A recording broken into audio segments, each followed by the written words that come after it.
পেয়েছি আমরা।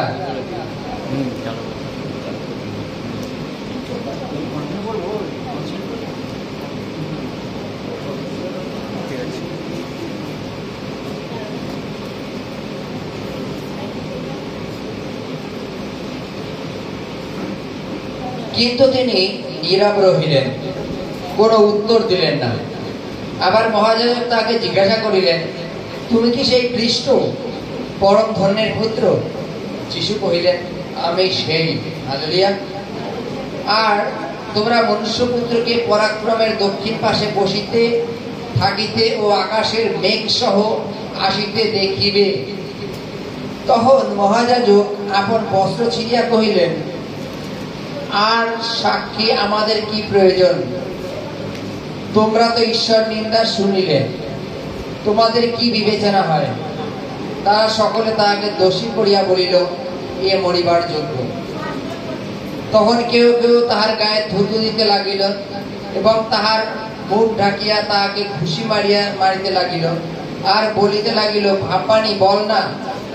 পরে পদাতিকগণ প্রহার করিতে করিতে তাহাকে গ্রহণ করিল। Hallelujah, hallelujah. আমরা যীশু খ্রিস্টের জীবন চরিত্রটাকে ফলো করেছি খুব গভীরভাবে। হালেলুয়া। সকলে তো ফলো করেছি নাকি? অনেকে হয়তো জানি, অনেকে হয়তো জানি না। আমরা যারা জানি না তারা অবশ্যই জিজাস ফিল্ম, মানে খ্রিস্টের যে সিনেমাগুলো হয় সেটা যদি আমরা দেখি, কিংবা আমাদের কাছে যে বাইবেলগুলো আছে বাইবেলগুলো নিয়ে যদি পড়ো, বা যীশু খ্রিস্ট সম্বন্ধে যত বলা হয় তত কমে যায়, সেটা যদি আমরা দেখি তাহলে হয়তো আমাদের জীবনে সেটা পরিপূর্ণ হবে, তাই তো? হালেলুয়া। এখানে কি বলছে দেখো, হালেলুয়া, যীশু খ্রিস্টের যখন বিচার হয়, হালেলুয়া, সকলে যখন চারিদিক থেকে আঙুল তোলা শুরু করেছে, আমরা জানি। যেমন উদাহরণ, যীশু খ্রিস্টকে ক্রুশে দেওয়ার জন্য বাইরের থেকে লোক আসেনি, আঙুল তোলার জন্য বাইরের থেকে লোক আসেনি, ওখানকার লোকেরাই, যারা এতদিন যিশুর থেকে অনেক ফ্যাসিলিটি লাভ করেছে, সুবিধা লাভ করেছিল, জানো, তারাই একসময় আঙুল তুলেছিল, চলো ওকে ক্রুশ দাও, ওকে ক্রুশ দাও, ওকে করতে দাও। হালেলুয়া।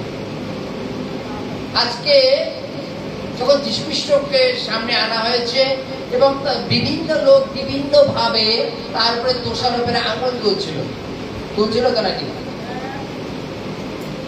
যখন কোন সাক্ষ্য তার সামনে নেই, যাজকরা বলছে, আচ্ছা এবার তুমি বলো তো, তুমি কি সেই খ্রিস্ট? হালেলুয়া। যিশু তখন বলছে, হ্যাঁ আমি তিনি, আমি তিনি। তোমরা যে খ্রিস্টের কথা বলছো, খ্রিস্ট কথার অর্থ কি আমরা জানি? অভিষিক্ত, ঈশ্বরের অভিষিক্ত ব্যক্তি খ্রিস্ট। যিশু কথার অর্থ হচ্ছে ত্রাণকর্তা, খ্রিস্ট কথার অর্থ হচ্ছে অভিষিক্ত। বলছে তুমি কি সেই খ্রিস্ট?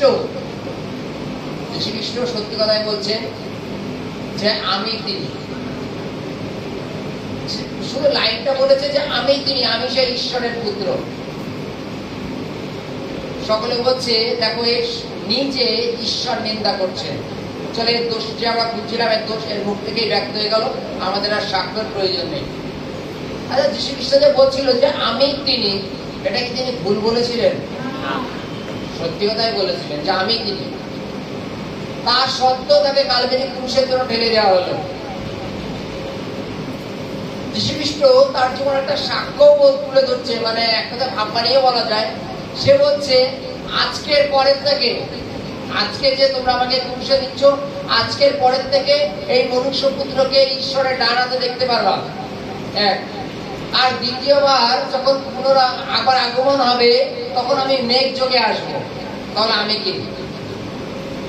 যীশু খ্রিস্ট নিজে বলছেন যে আজকের পরের থেকে আমি পিতার ডান হাতে বসবো। এক কথা যাকে বলে বিচারকর্তা, জগতের বিচার আমি করব, বিচারের সিংহাসনে আমি বসবো।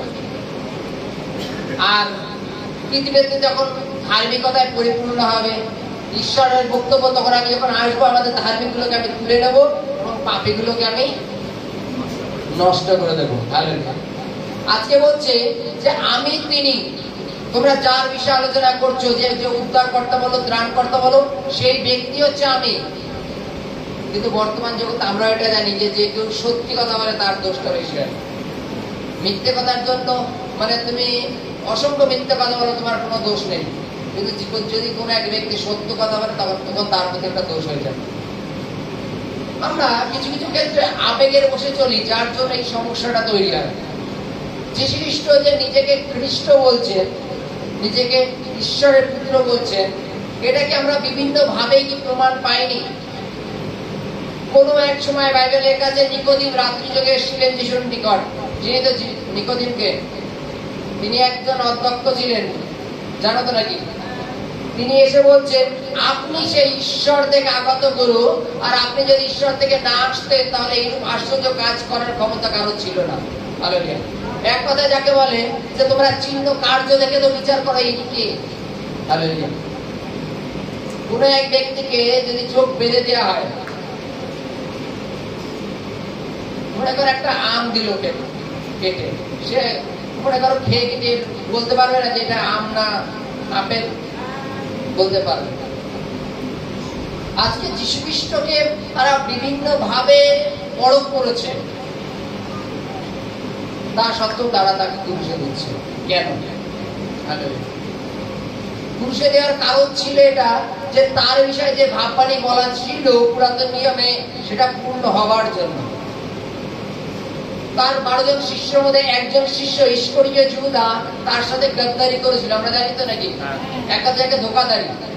এই ধোঁকাদারি করার পেছনেও কারণ হচ্ছে যে তার বিষয়ে ভাববাণী আগের থেকে লেখা ছিল যে তাকে ক্রুশে দেওয়া হবে। তার বিরুদ্ধে মিথ্যা সাক্ষ্য উঠছে কেন জানো?